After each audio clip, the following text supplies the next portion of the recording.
నమస్కారం, welcome to 108 news Telugu. నా పేరు గౌరీ. ముందుగా బులెటిన్లో హెడ్లైన్స్. ఇక ఇందిరాగాంధీ భవన్ ఏఐసిసి నూతన కార్యాలయం ప్రారంభం. మకర సంక్రాంతి శ్రీశైలం మల్లన్న ఆలయానికి పోటెత్తిన భక్తులు.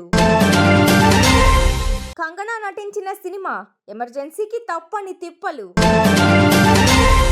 నాసిరకంగా పథకాలు స్పందించిన ఒలింపిక్స్ కమిటీ. ఢిల్లీలో ఏఐసిసి కొత్త కార్యాలయాన్ని సోనియా గాంధీ ప్రారంభించారు. ఆ పార్టీ అధ్యక్షుడు మల్లికార్జున ఖర్గే జెండా ఎగురవేశారు. ఈ కార్యక్రమంలో కాంగ్రెస్ దిగ్గజాలతో పాటు Telangana CM Revanth Reddy, TPCC chief Mahesh Kumar Goud కూడా పాల్గొన్నారు. ఈ కొత్త భవనానికి ఇందిరాగాంధీ భవన్ అని పేరు కూడా పెట్టారు. 1978 నుంచి అక్బర్ రోడ్డులో కాంగ్రెస్ ఆఫీసు ఉండేది. తాజాగా 9A కోట్ల రోడ్డులో 6 అంతస్తుల్లో దీన్ని నిర్మించారు.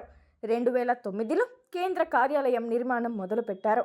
15 ఏళ్ల పాటు ఇందిరాగాంధీ భవన్ నిర్మాణం సాగింది. కనుమ పండుగ నేపథ్యంలో శ్రీశైలం మల్లన్న ఆలయానికి భక్తుల రద్దీ పెరిగింది. భక్తులు వేకువజామున నుండే పాతాళ గంగలో పుణ్య స్నానాలు ఆచరించి శ్రీ భ్రమరాంబ మల్లికార్జున స్వామి అమ్మవార్ల దర్శనార్థమై క్యూ లైన్లలో బారులు తీరారు. శ్రీ స్వామి అమ్మవార్ల దర్శనానికి సుమారు 4 గంటల సమయం పడుతుంది.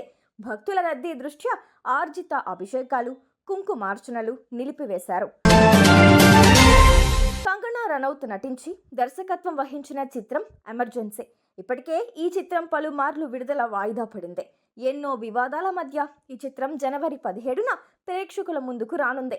అయితే కాంగ్రెస్ పాలిత రాష్ట్రాల్లో ఈ సినిమా విడుదలపై ఉత్కంఠ కొనసాగుతోంది. ఈ చిత్రాన్ని బ్యాన్ చేయాలని ఇప్పటికే బంగ్లాదేశ్ ప్రభుత్వం యోచిస్తోంది. ఎమర్జెన్సీ చూడమని ప్రియాంక గాంధీని ఆహ్వానించినట్లు కంగనా రనౌత్ తెలిపారు. పారిస్ ఒలింపిక్ పథకాలు నాసిరకంగా ఉన్నాయన్న విమర్శలు వెల్లువెత్తుతుండటంపై అంతర్జాతీయ ఒలింపిక్స్ కమిటీ స్పందించింది. నాసిరకంగా ఉన్న 2024 ఒలింపిక్ పథకాల స్థానంలో కొత్తవి ఇస్తామని ప్రకటించింది. ఇప్పటికే పథకాల్లో లోపాలను గమనించి 100 మంది అథ్లెట్లు వాటిని వాపస్ చేసినట్లు సమాచారం.